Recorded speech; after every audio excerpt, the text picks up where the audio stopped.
Sir మీరు రాధా గారు murder తీయడానికి 4 రోజులు తీసుకున్నారు, 6 రోజులు. కానీ రియల్గా రంగవీటి రాధా గారు మర్డర్ జరుగుతున్నాడు ఆ సమయంలో మీరు ఉన్నారనేది వాస్తవా?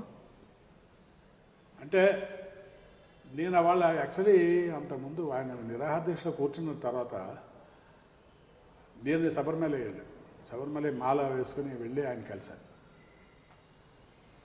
ఆయన ఏమన్నారంటే శబరిమల వెళ్ళొచ్చేసి నేను అన్నాను, వద్దండి అన్న మీరు విరమించేయండి, ఇది నిరాహార దీక్ష వరకు వద్దు,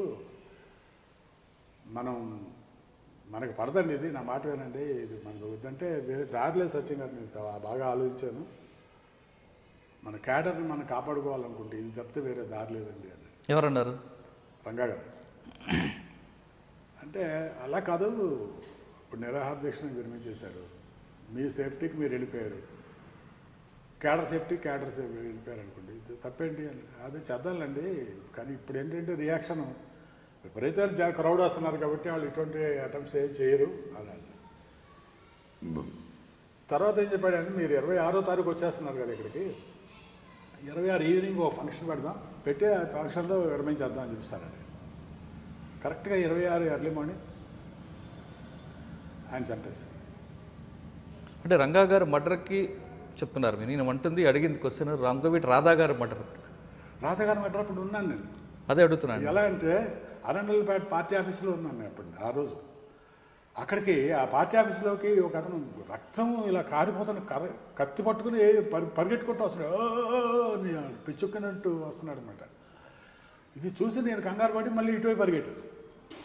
ఆ షాప్ దగ్గర ఈ షాప్ ఓపెన్కి వచ్చాడు ఆయన రాధా గారు, అది ఓపెన్ చేశాడు అనమాట. అక్కడ చంపేశారు ఆయన. అక్కడ నేను పరిగెట్టుకుంటూ వెళ్ళి అక్కడ చూస్తే యాక్షన్ మర్డర్ చూశాను నేను. అసలు ఆయన్ని ఇంకా గజగజ కొట్టుకుంటున్నాడు అనమాట, ఇంకా బతుకున్నాడు అప్పటికి, ఆయన ఇంకా చచ్చిపోలేదు. అసలు బ్రూటల్ మర్డర్, మామూలు కాదు. అంటే ఆ మర్డర్ మీరు లైవ్లో చూశారు కాబట్టి ఆ సీన్ బాగా పండించారా? అంటే యాక్చువల్లీ నేను ఆ సీన్ అంత బాగా రావడం కారణం 2 కారణాలు. ఒకటి నేను చూడటం అనేది యాదృచ్ఛికంగా జరిగింది. అంటే అప్పటికి రాధా ఎవరు కూడా నాకు తెలియదు. నేను తీద్దాం అనుకున్న తర్వాత నేను లాట్ ఆఫ్ వర్క్ దాని మీద చేశాను. అంటే పోస్ట్ మార్టం రిపోర్టు, ఫోటోగ్రాఫ్స్, ఆ రోజు వచ్చిన న్యూస్ పేపర్లో ఉన్న ఫొటోస్, తర్వాత చాలామంది కమ్యూనిస్ట్ పార్టీలో ఉన్న ఆ మర్డర్లో పాల్గొన్న కొంతమంది వ్యక్తులు, అలా కాంగ్రెస్ పార్టీలో ఉన్న కొంతమంది వ్యక్తులు, కొంతమంది రాధా గారి శిష్యులు, కొంతమంది రాధా గారి వ్యతిరేకులు, అంటే సిరీస్ రాజు గారు లాంటి వాళ్ళు, వాళ్ళందరినీ కలిసి దాన్ని క్రోడీకరించి ఒక సీన్ రాశారు. అది రాధా గారి మాట. అది కేవలం ఆ మర్డర్ ఒకటే కాదు, దాంట్లో ఇవన్నీ ఉన్నాయి. దాని వెనక కాన్స్పరెన్సీ బాగా మీరు ఎస్టాబ్లిష్ చేసినట్లు. అండ్ రంగా గారు రాధా గారు షాపుకు రావడం, ఓపెన్ చేయడం, షట్టర్ క్లోజ్ చేయడం, యాజ్టీజ్గా అది అదే జరిగినట్టే చేశాను. దాంట్లో ఒక్కటి కూడా ఎందుకు నేను ఒక్కటి కూడా ఎక్స్ట్రాగా తీయలేదంటే, రేపు సెన్సార్లో వాడు అది అబ్జెక్ట్ చేసి కరెక్ట్గా నేను ఏమి ఎక్స్పెక్ట్ చేశాను అదే జరిగింది. అది సెన్సార్ ఉన్నారు ఫస్ట్. నెక్స్ట్ సెన్సార్లో రివైజింగ్ కమిటీలో ఆ రాధా మర్డర్ మొత్తం తీసేయమన్నారు. సినిమాకి అదే కదా మెయిన్ అండి, మొత్తం తీసేయమన్నారు. మొత్తం మర్డర్ సీన్ తీసేయమన్నారు. రంగా గారు నేను ఇద్దరు ఉన్నాం, మాట్లాడతాను సెన్సార్తో. ఆయన కోపం చేస్తుంది, నాకు అర్థమవుతుంది. అలా కోపం వస్తుంది ఆయనకి. అంటే అలా కాదండి, మీరు ఇప్పుడు ఎందుకు కట్ చేస్తున్నారు అని అడిగారు. అలా కాదండి, ఇలాంటి మర్డర్ ఎక్కడ జరగదు జరిగింది కాబట్టి తీశాను నేను, లేకపోతే జరిగి ఉంటే నేనేం తీస్తాను. ఇలాంటి మర్డర్ ఎక్కడ జరగదు, కానీ జరిగింది నేను రికార్డ్ చేశాను. జరిగిందని మీరు ఎలా చెప్పగలరు అంటే, నేను చూశాను ఒకటి ఆ మర్డర్ దగ్గర ఆ ఇన్సిడెంట్ నేను చూశాను.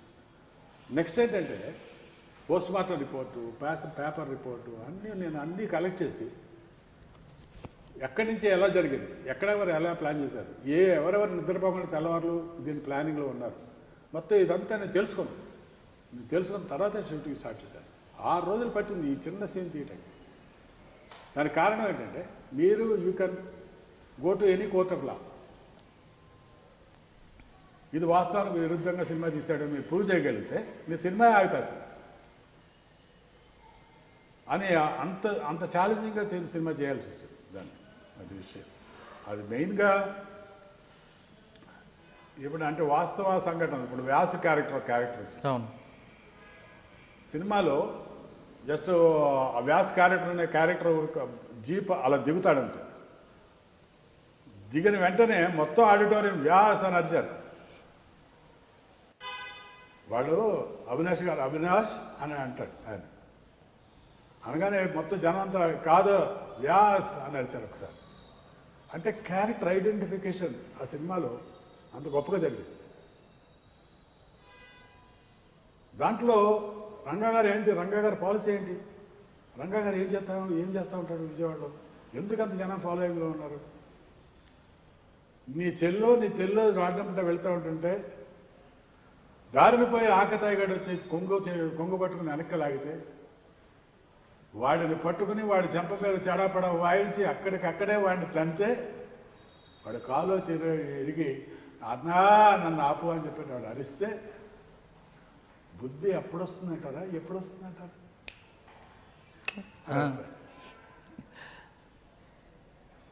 అంటే ఇవాళ మనం దిశ గురించి నిర్భయ గురించి చెప్తున్నది రంగా గారు ప్రాక్టికల్గా ఆ రోజుల్లో ఇంప్లిమెంట్ చేశారు. తర్వాత ఫ్లాష్ లాగా ఇన్సిడెంట్కి వెళ్ళిపోయాడు అండి. ఒక్క నిమిషం కూడా లేట్ ఉండేది కాదు. అలాంటి చోట జరిగింది అన్నానంటే చాలు.